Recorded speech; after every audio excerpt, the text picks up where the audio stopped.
అందరికీ నమస్కారం. ఈరోజు నేను చాలా ఆలస్యంగా అల్లు అర్జున్ ఆయన్ని అరెస్ట్ చేసిన విషయం తెలిసింది. నేను నియోజకవర్గంలో వివిధ కార్యక్రమాల్లో ఉన్నందువల్ల నాకు ఆ విషయం తెలియలేదు. అది చూసిన తర్వాత అరెస్ట్ చాలా బాధ అనిపించింది. ఇంతకంటే అన్యాయం ఇంకొకటి ఉండదు. ఎందుకంటే అతను నటుడు, అతను సినిమా నిర్మాత కాదు. తన యూనిట్ అక్కడ షో వేస్తున్నాం, బెనిఫిట్ షో అంటే ఈ ప్రభుత్వం ఇచ్చిన బెనిఫిట్ షో, తెలంగాణ ప్రభుత్వం ఇచ్చిన బెనిఫిట్ షో. ఆ బెనిఫిట్ షోకి తన నిర్మాతలు తనని ఆహ్వానిస్తే అల్లు అర్జున్ని, అతను అక్కడికి వెళ్ళినప్పుడు సూపర్ స్టార్గా ప్రస్తుతం అల్లు అర్జున్ గత పుష్ప 1 తర్వాత పాన్ ఇండియా స్టార్ ప్రభాస్ లాగా అతను కూడా పాన్ ఇండియా సూపర్ స్టార్ అయ్యాడు. దానికి తగ్గట్టే ఫ్యాన్ బేస్ ఉంటుంది. మరి అటువంటి ఫ్యాన్ బేస్ ఉన్న వ్యక్తి అక్కడికి వెళ్తున్నప్పుడు యాక్సిడెంట్ ఈజ్ అన్ యాక్సిడెంట్. అది అందుకే యాక్సిడెంట్ అంటారు దాన్ని. So incident is different, accident is different. మరి అలాగా తొక్కిసలాట్లో అంటే అర్జున్ గురించో లేకపోతే సినిమా చూడటం గురించో వచ్చిన ఆ తొక్కిసలాట్లో ఒక వ్యక్తి మరణించడం చాలా బాధాకరం. సో దానికి కూడా వాళ్ళు స్పందించి ఇమీడియట్గా ఒక నష్టపరిహారం, ప్రాణం విలువ అపారం అయినప్పటికీ యాక్సిడెంట్లో చనిపోతారు. యాక్సిడెంట్లో అది బాధాకరం అయినప్పటికీ కూడా దానికి ఒక వ్యక్తిని యాక్సిడెంట్కి బాధ్యుల్ని చేయటం, సంబంధం లేని వ్యక్తిని.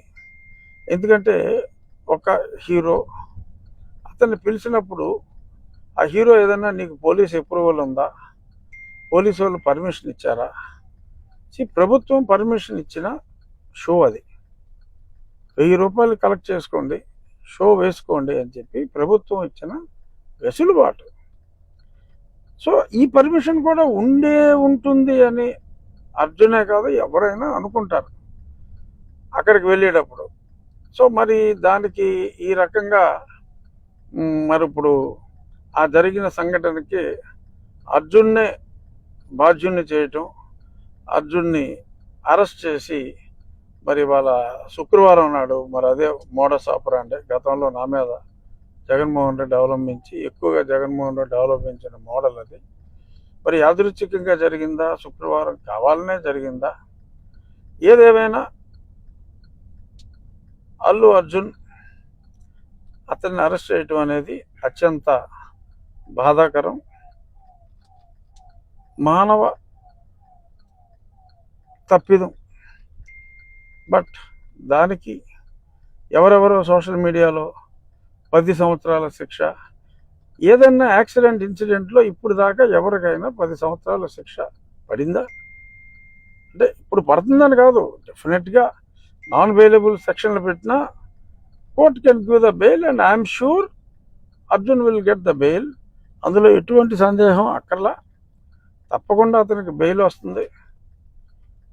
కానీ ఈ రకంగా మరి చేయటం అనేది, ఇంకా సినిమా స్టార్స్ అనేవాళ్ళు ప్రజల్లోకి రావటానికే భయపడే సిచ్యువేషన్ క్రియేట్ అవుతుందేమో అని నాకు అనిపిస్తుంది.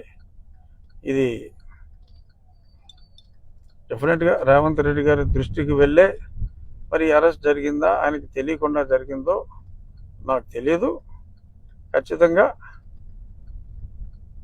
అల్లు అర్జున్ని he must be released immediately. This is the demand of the public. తప్పు చేస్తే శిక్షించండి. ఆయన ఎవరైనా ఏదైనా హత్య చేస్తే శిక్షించవచ్చు, అంతేగాని ఒక యాక్సిడెంట్ జరిగితే ఆయన గురించే జనం అందరూ వచ్చారు, మీరిచ్చిన అనుమతి వలన ఆ సినిమా చూడటానికి వచ్చారని ఎందుకు అనుకోకూడదు? అలా అనుకుంటే బాధ్యులు ఇంకెవరో అవుతారు. సో దయచేసి my appeal to honourable chief minister of Telangana, దయచేసి ఈ కేసు నేను విన్నా ఎవరైతే ఆ కంప్లైంట్ ఇచ్చారో ఆ కంప్లైంట్ ఇచ్చిన వ్యక్తి కూడా ఇది సమంజసం కాదు అని ఆ కంప్లైంట్ కూడా విత్డ్రా చేసుకోవటం జరిగిందని కూడా నేను చూశాను.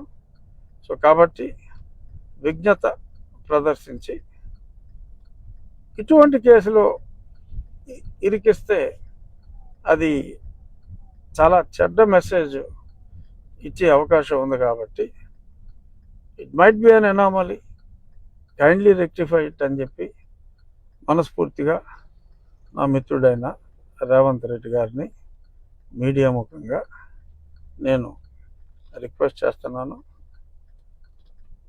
తప్పకుండా Allu Arjun will get bail immediately. అందులో ఎటువంటి సందేహం అవసరం లేదు.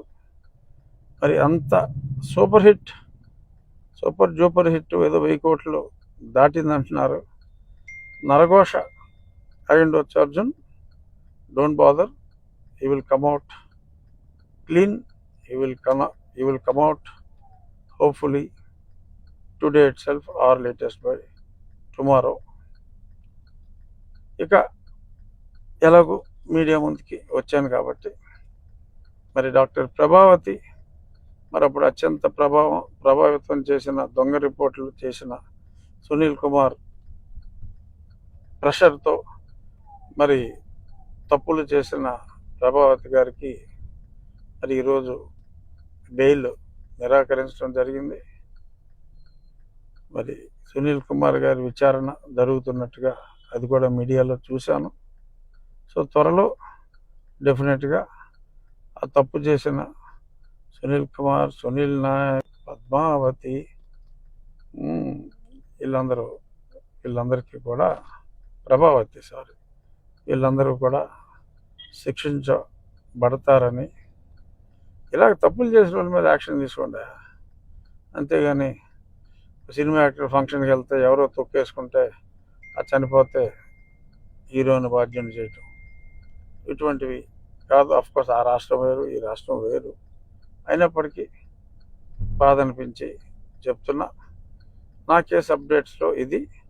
అలాగే నేను జగన్మోహన్ రెడ్డి గారి మీద వేసిన సుప్రీంకోర్టులో మళ్ళీ తిరిగి జనవరి 10వ తారీఖుకి అది వాయిదా పడతాం జరిగింది ఈరోజు సుప్రీంకోర్టులో.